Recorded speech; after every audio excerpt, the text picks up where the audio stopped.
unawaza juu yake. Neno la mwisho utafanya linaloonyesha ya kwamba unatafakari yale ya kale. Omba Mungu akutendee miujiza ingine. Jina la Bwana libarikiwe sana. Baba ya Yusufu, ukisoma Mwanzo 13 verse ya 24, baba ya Yusufu alipoona anazaa Yusufu, anasema ya kwamba Mungu na aniongeze mtoto mwingine.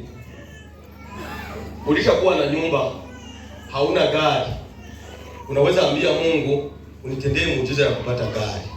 Ulishapendeza, ulishazaliwa, uko wakiana, hauyapata mchumba, ambia Mungu, Baba uliniumba, nilishapendeza, nakosa mchumba, akutendee muujiza mwingine. Jina la Bwana libarikiwe sana. Labda kuna mawazo, kuna mahitaji unayo, simama tuombe Mungu ili akusaidie. Labda kuna shida ambazo zinakukumba, tunataka tuambie Mungu akutendee mema ingine, akutendee miujiza ingine. Bado muujiza wako unakuja, nao watu watashangaa kuona jinsi muujiza wako utafika.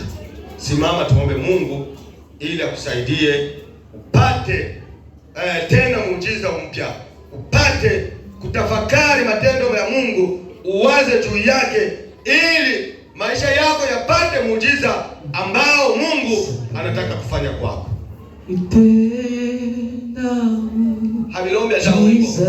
Havilombe wimbo kuomba Mungu hailombe tu negotiate. Tuko tunaambia watu kwamba kama wanatafakari matendo makuu ya Mungu, lazima baombe tena Mungu aongeze muujiza mwingine. Uambie Mungu, ile nyumba niko nayo haiyatosha bado, inanibidi nikuwe na nyingine Kilibula, inanibidi nikuwe na nyingine Bukavu, inanibidi nikuwe na nyingine Goma. Hebu ane mwanadamu hatosheki. Ukizaa watoto unawaza kulipata, ukishamaliza kuzaa nguo za kuwavalisha ni hitaji nyingine. Ambia Mungu akutendee kazi nyingine nyipya. Sogea pale mbele usudi tuombe Mungu. Sogea tuombe Mungu. Uambie Mungu, niko na tafakari vyenye ulitendeaka watu ya Beteli, niko na tafakari vyenye ulitendeaka watu wa Kilibula, maendeleo, makimbilio, niko na tafakari yote uliyoyafanya. Sasa naja kwako unitendee muujiza mwingine, unifanyie ingine kazi. Mungu anataka kufanya kazi katika maisha yako. Mungu anataka afanye historia mpya, atafanya jambo jipya kwa ajili ya maisha yako, atafanya muujiza mpya kwa ajili ya maisha yako, atapasua njia kwenye hakuko njia. Njia inaweza kupasuka, kwenye hakuko njia naipasua, na maisha yako yanaboreka tena. Tumesikia leo habari inawaita watu wafike, watu hapa, watu habari wote wapate sasa wokovu. Watu hapa, watu habari wote wapate sasa wokovu. Usiwaze madogo, uanze waza vile venye unatafakari, na mkutafakari yako ukumbuke nani mwenye labda alikuwaka tasa Mungu akampatiaka mtoto kumwisho, nani mwenye alikosaka pesa lakini alikuyaka kuwa tajiri. Wakati unayua wale watu lisha wakumbuka, imani yako inaota kenye na wewe unalomba unakifikiria. Nani hayabatizwa mwenye kundi anyoshe mkono? Sogea kidogo. Mwenye hayabatizwa wa pili anyoshe mkono. Sogea. Yegera.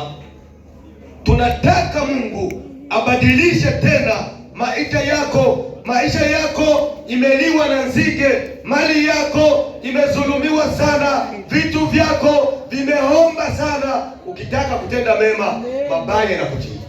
banaanza kushitaki vya bongo, banaanza kuita mlozi na ukuwaki mlozi. Mungu anataka atende muujiza kwako, aondoe balaa, aondoe mikoshi. Kama ungali huko vyenyewe vinakuderanje kwako, ufike tu, mwenye yabatizwa yeye asogee huku, na tutaomba. Najua kwamba Mungu anaweza kufungua leo.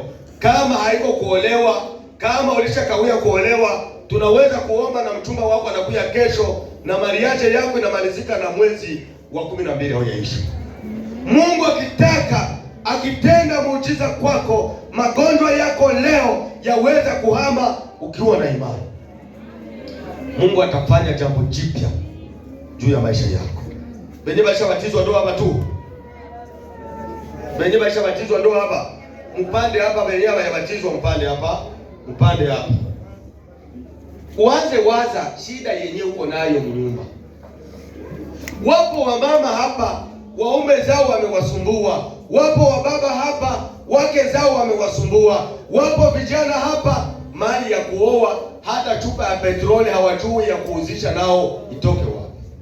Kimbilia Yesu Kristo, angali na msaada ambao atafanya kwa ajili yako. Uwaze ni nini na kusumbua, matatizo gani yanakukumba, shida gani iko maisha yako, na Mungu atatenda miujiza juu ya maisha yako. Bwana